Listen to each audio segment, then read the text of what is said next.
अस्सलाम वालेकुम, Usman Bhatt globe street के प्लेटफॉर्म से एक बड़ा टॉपिक आजकल चल रहा है कि क्या पाकिस्तान डिफॉल्ट कर चुका है या करने वाला है। तो इसके हवाले से जो रियल एस्टेट इंडस्ट्री है वो अपना क्या रोल प्ले कर सकती है पाकिस्तान की इकॉनमी को रिवाइव करने में, और क्या पाकिस्तान की जो रियल एस्टेट इंडस्ट्री है उसमें इतना पोटेंशियल है कि वो पाकिस्तान की इकॉनमी को रिवाइव कर सकती है। तो इसी हवाले से हमारे साथ डिस्कस करने के लिए मौजूद है मनान अजीम और शहजादा वकास। और इसके हवाले से जो गवर्नमेंट को क्या पॉलिसीज मेक करनी चाहिए और इसके हवाले से क्या स्टेप्स लेने चाहिए, सबसे पहले बात कर लेते हैं शहजादा वकास से। अस्सलाम वालेकुम उस्मान, बहुत शुक्रिया आपका इनवाइट करने का और इतना इंट्रोडक्शन करने का। ये जो भी कोई सॉवरेन कंट्री है ना, वो ऐसे इतनी इजीली जो है वो डिफ़ॉल्ट नहीं करती। अगर हम इन जनरल बात करें तो उसके लिए डिफ़ॉल्ट करने के लिए उसको 4-5 बड़े ही पुअर स्टेप्स करने पड़ते हैं जब वो डिफ़ॉल्ट करती है। जिसमें उसकी एक स्ट्रगलिंग इकोनॉमी होती है, पॉलिटिकल इंस्टेबिलिटी होती है, पुअर इन्वेस्टमेंट्स उनके प्लानिंग्स होती हैं, ओवर स्पेंडिंग होती है जिसमें इंपोर्ट एक्सपोर्ट की बात भी करते हैं, आपके अपने लोकल प्रोजेक्ट्स होते हैं जो कि ओवर स्पेंड करके बनाए जाते हैं। तो ये सब चीज़ें हैं जो मिलजुल के एक कंट्री को डिफ़ॉल्ट की तरफ लेके जाती हैं। और उसमें जो सबसे बड़ा डिफ़ॉल्ट जब हो जाता था, तो कैसे डिफ़ॉल्ट होता है, क्योंकि आपने जो पैसे लिए हुए हैं फॉरेन लैंडिंग्स ली हुई हैं, जब ने आपने ओवर स्पेंडिंग्स कर दी, पुअर प्लानिंग्स कर दी इन्वेस्टमेंट की, तो फिर आप उनको पे बैक नहीं कर पाते उन डेट्स को। बिल्कुल। तो इस तरह आप लीड करते हैं towards a default of A default. Sovereign country. तो आई होप कि पाकिस्तान ऐसा ना करे या ऐसा ना हो, लेकिन जितनी भी मैंने चीज़ें डिस्कस की हैं अभी तक, it is leading towards that default unfortunately. और जो कि काफ़ी एक अलार्मिंग है। अब इसमें हम कर क्या सकते हैं? अब इस डिफ़ॉल्ट से अपने आप को बचाने के लिए हम क्या कर सकते हैं? सबसे पहले तो हमें एक पॉलिटिकल स्टेबिलिटी या पॉलिटिकल विल चाहिए, पॉलिटिकल मैच्योरिटी चाहिए। जहाँ पर आपके जो बोरोवर्स हैं, उनको आपको फर्दर लेंडिंग करने में आप आसानी हो, क्योंकि जब आप इस तरह की पोजीशन में आते हैं, तो आपकी क्रेडिट रेटिंग्स गिरना शुरू हो जाती हैं। जब क्रेडिट रेटिंग्स गिरती हैं, तो जो जो आईएमएफ जैसे बड़े-बड़े इंस्टीट्यूट हैं, जो और जो बड़े जो लैंडिंग इंस्टीट्यूट हैं, चाइना के इंस्टीट्यूट हैं, जो बैंक्स हैं, वो आपको फिर इस क्रेडिट रेटिंग की वजह से फर्दर क्रेडिट नहीं देते, बिकॉज़ दे कंसिडर कि आपने उन पैसों का सही जगह इस्तेमाल नहीं नहीं किया किया, बिल्कुल। और आप उनको टेकन फॉर ग्रांटेड ले रहे हैं। तो इस चीज़ को तो हमें पहले सबसे पहले हमें क्या चाहिए, पॉलिटिकल स्टेबिलिटी चाहिए स्टेबिलिटी उसके लिए। चाहिए। ऑन दी अदर हैंड, क्योंकि हम रियल स्टेट से ताल्लुक़ रखते हैं, तो दो बड़ी मेन चीज़ें हैं जो कि इसको मज़ीद हमें हेल्प आउट कर सकती हैं रियल स्टेट के सेक्टर्स के थ्रू, कि जिसमें आपकी फॉरेन रेमिटेंस है।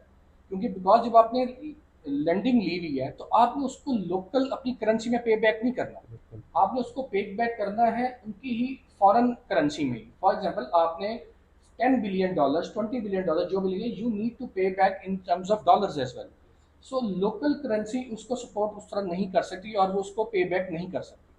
सो ना आपके पास फॉरेन रिजर्व्स हैं, ना आपके पास फॉरेन करेंसी कहीं से आ रही है।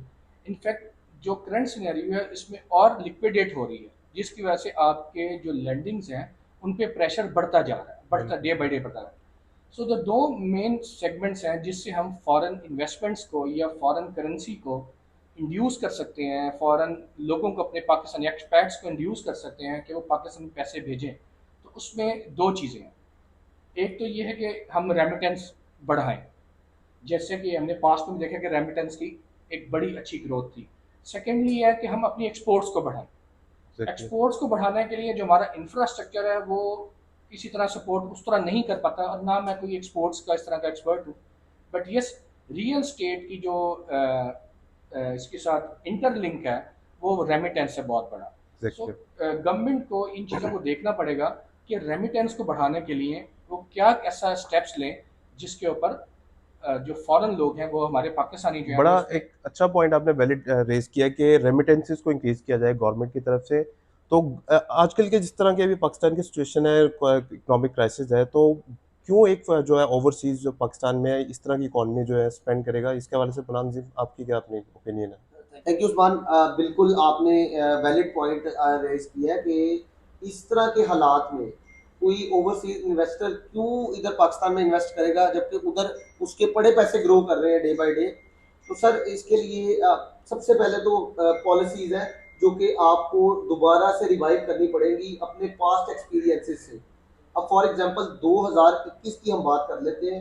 2021 आपका हाईएस्ट हिस्ट्री में कभी इतनी रेमिटेंस नहीं आई जितनी 2021 में आई, एग्जैक्टली 31.31 बिलियन बिलियन डॉलर।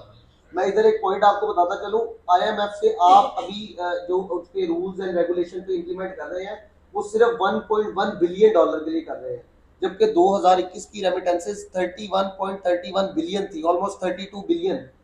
तो सर आपको थोड़ी पॉलिसीज को रिवाइव करना पड़ेगा। एग्जैक्टली आप 2021 में जिस तरह आपने टैक्स 1% था, उसी टैक्स रेशो को आपने 2022 में डबल कर दिया।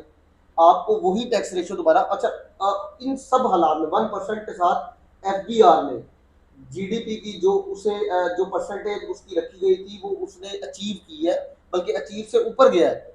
तो वो वही सिनेरियोज आपको दोबारा क्रिएट करने पड़ेंगे, वही पॉलिसीज आपको दोबारा मेक करनी पड़ेंगी, और वो बेशक लॉन्ग टाइम होगी। बहुत पोटेंशियल है पाकिस्तान रियल एस्टेट में। आपके पास रूडा जैसे प्रोजेक्ट है, आपके पास बंडल आइलैंड है, आपके पास ग्वादर है, आपके पास बहरिया टाउन कराची है, आपके पास इतने इतने बड़े मेगा प्रोजेक्ट्स हैं।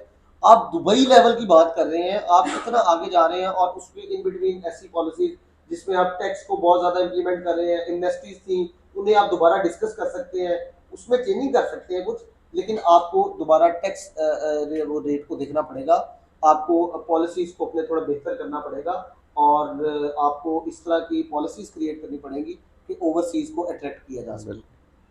तो मनान आपकी मैं बात से काफ़ी हद तक एग्री करता हूँ, लेकिन आप ये देखें कि बल्कि मैं आपकी बात को सेकंड करूँगा। आप ये देखें कि एक तो लास्ट ईयर जो टैक्सेस को रिवाइज किया, बिल्कुल ठीक है, 1 से 2% किया। इनफैक्ट जो ओवरसीज हमारे जो फाइलर्स नहीं थे, इनफैक्ट वो 7% पर थे पहले, ये फिर रिवाइज करके 4% पे इसको लेकर आए हैं, और फिर 2% पे हुआ है। सो इस तरह की चीज़ें इनको करने की ज़रूरत है, इस तरह की चीज़ें करने की ज़रूरत है। प्लस आप देखें, एक ये अच्छा स्टेप लिया कि उसको रिव्यू किया, लेकिन ऑन दी अदर हैंड आपने जो डीम्ड इनकम टैक्स जिसके ऊपर एक बड़ा मतलब फड्डा चल रहा था, आपने उसमें ओवरसीज को भी रगड़ दिया बैठकर कि अगर ओवरसीज बाहर है और 2.5 करोड़ से ऊपर उसकी इनकम है, वो उसकी प्रॉपर्टी है, तो उस पर वो 5% उसको रेंटल कंसिडर किया जाएगा और 20% उस पर टैक्स देगा।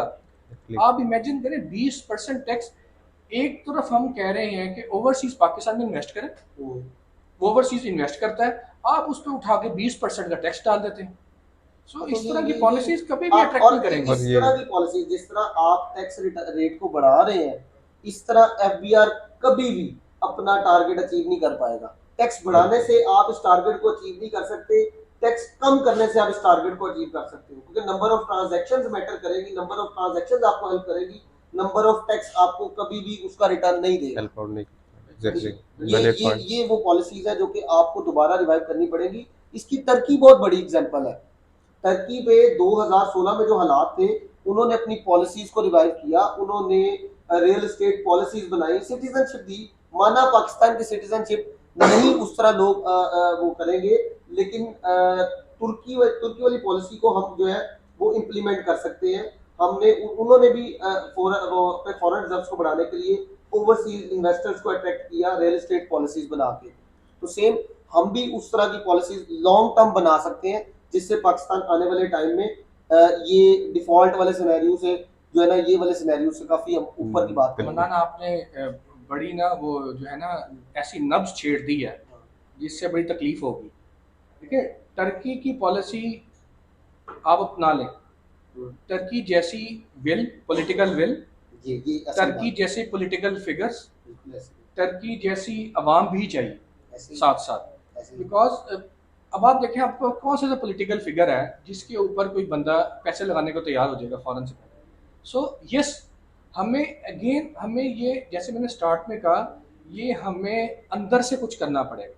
पहले हम अंदर से बाहर वालों को अपने विल दिखाएंगे, अपनी कुछ ऐसी अपना पोर्ट्रे करेंगे जिसमें yes we are willing to do something, हम कुछ अच्छा करना चाह रहे हैं, जिसमें आप बाहर बैठे हैं, आप हमें सपोर्ट करें, हम उसमें आपको उसके कुछ ना कुछ बेनिफिट्स देंगे। यही गवर्नमेंट को किस तरह की पॉलिसीज आप जिस तरह की कह रहे हैं ओवरसीज को इन्वेस्ट करना चाहिए, जिस तरह टर्की ने कुछ बेनिफिट्स दिए, उनको कुछ रिबेट्स वगैरह दिए, तो पाकिस्तान क्या पॉलिसीज में कुछ गाइड करें इसका?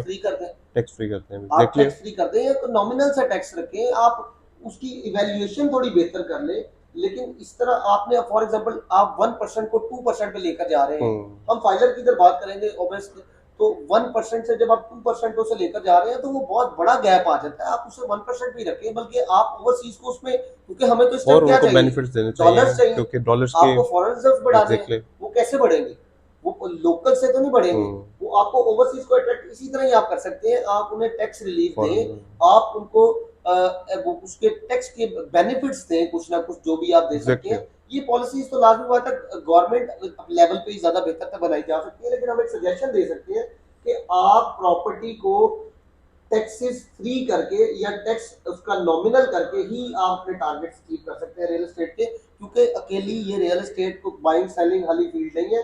32 इंडस्ट्रीज है इसके साथ जो रिलेटेड है लिंक इसके साथ, लिंक और वो लिंक्ड है, इंटरलिंक्ड किसी ना किसी तरीके से। तो ये बहुत बड़ी इंडस्ट्री है जिसे, जो कि पाकिस्तान का फ्यूचर है। ये आप मेरी बात नोट कर लें, ये पाकिस्तान का फ्यूचर है। पाकिस्तान के बाद इसके अलावा कुछ नहीं है कुछ पाकिस्तान को बचाने के लिए। थैंक यू सो मच मनान। अब अगर मैं सारी डिस्कशन को सम अप करता चलूँ तो हमें एक पॉलिटिकल विल चाहिए और पॉलिटिकल स्टेबिलिटी चाहिए, और इसके साथ साथ हमें जो फॉरेन हमारे जो ओवरसीज पाकिस्तानी है उनको हमें पर्स देनी पड़ेंगी, उनको स्पेशल प्रोटोकॉल देना पड़ेगा ताकि वो डॉलर्स की या एज ए रेमिटेंस यहाँ पर जो है हमें प्रोवाइड करें, और हमारा जो जो पाकिस्तान का डिफॉल्ट होने का जो खतरा है उससे हमें बचा सकें। फर्दर मिलते हैं नेक्स्ट प्रोग्राम में। Thank you so much. अल्लाह हाफिज़।